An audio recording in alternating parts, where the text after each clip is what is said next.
The next stop is the Kuwaito Karari.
Wow, mất mùa vị đại không?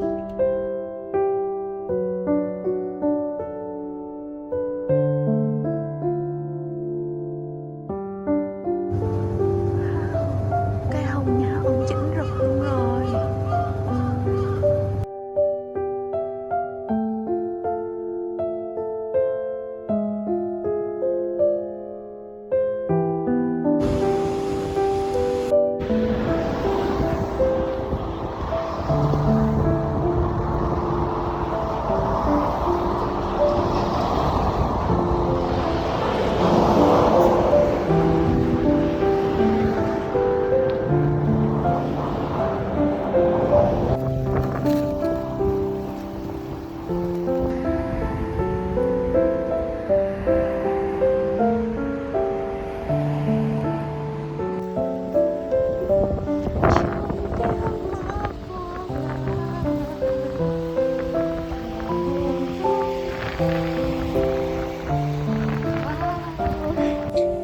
Ơi nhìn kìa, mấy con cá to tổ chảng luôn. Má ơi, trời ơi, to hũ hồn luôn á trời. Ở đây còn có hai bà vịt đang bơi nữa. Yêu.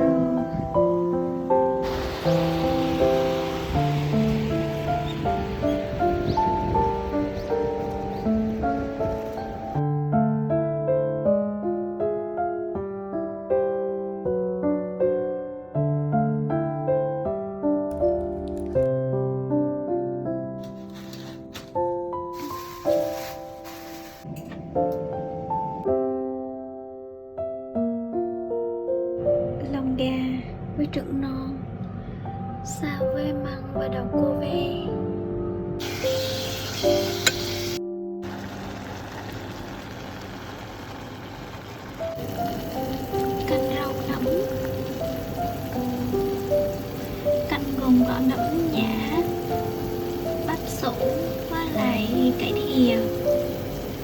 Cơm hôm nay gồm có lòng gà xào với măng, ngọc cô ve, canh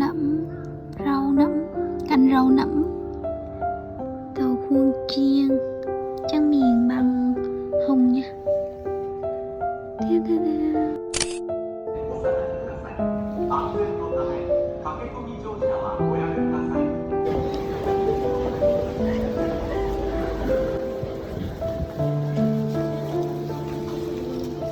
The next stop is the Kuwait Al Kharari Industry and Tourism Center, E3.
Fujimi Zagarato.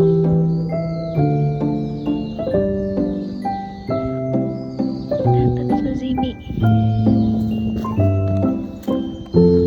Trên này nóc thang cao thì cao để đi lên trên đền.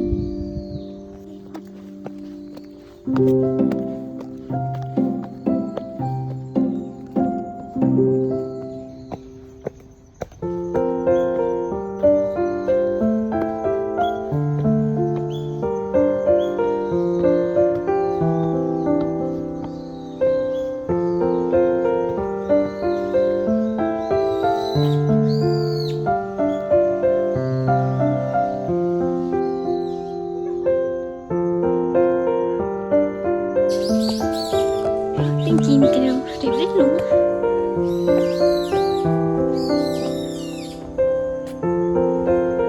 Đây là tàn tích thành cổ Kalawari.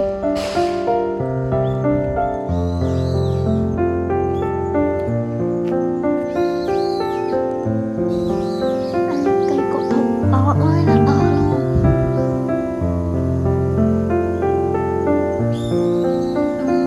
Bây giờ có hai con đường, một con đường ở đây với một nấc thang lên trên này, nên đi chỗ nào nhỉ? Đi bên này để xem sao.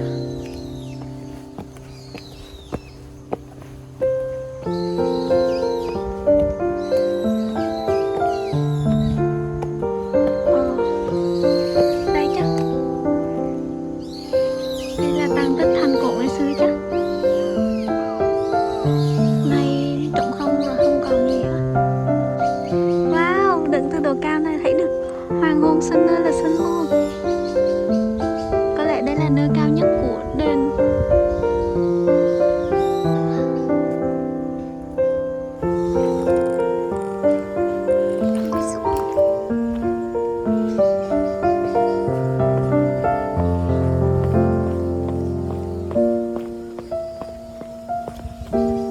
Đi theo hướng này.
bò hổng.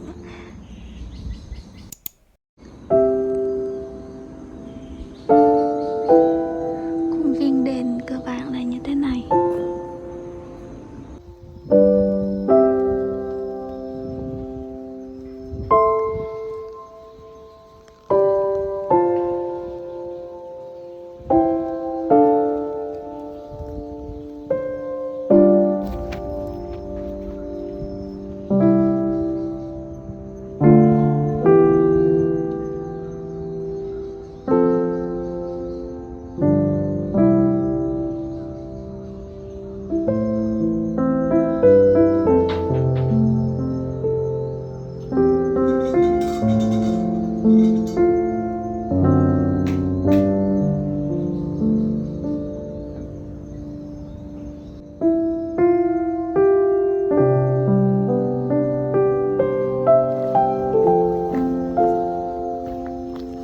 Chỗ này có một ngôi đền nhỏ.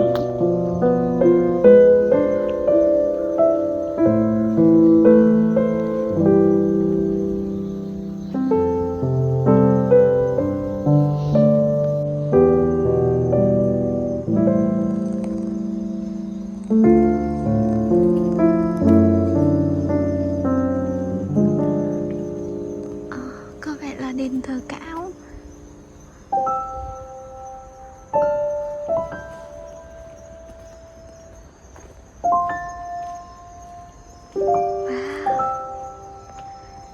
Nhìn đền thờ này tự nhiên tôi nhớ tới Tùm Huê.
Trong này một khu rừng cao.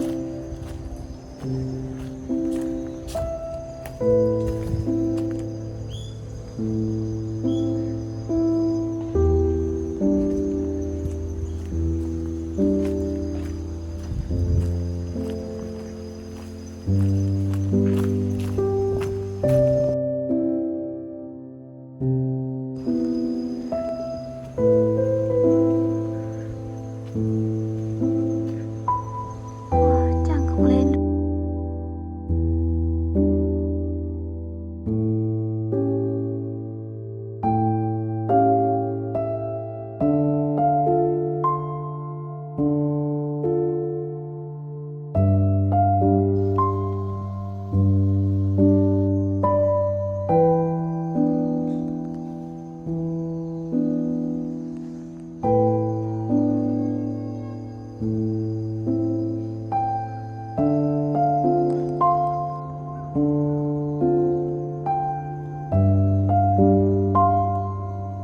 Đẹp quá đúng không?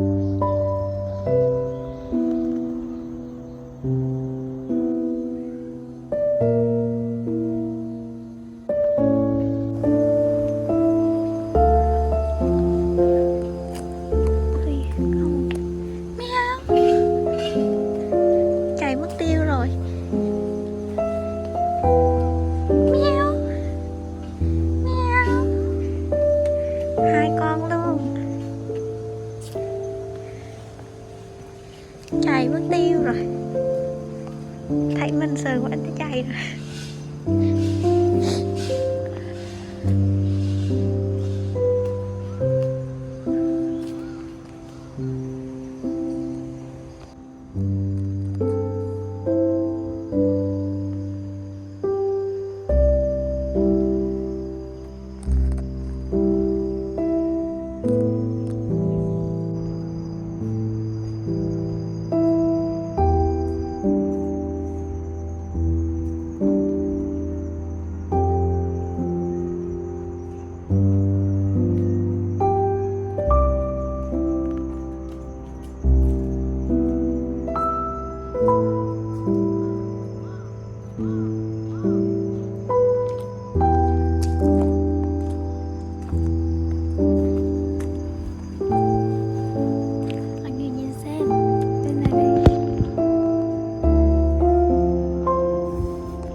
Hồ như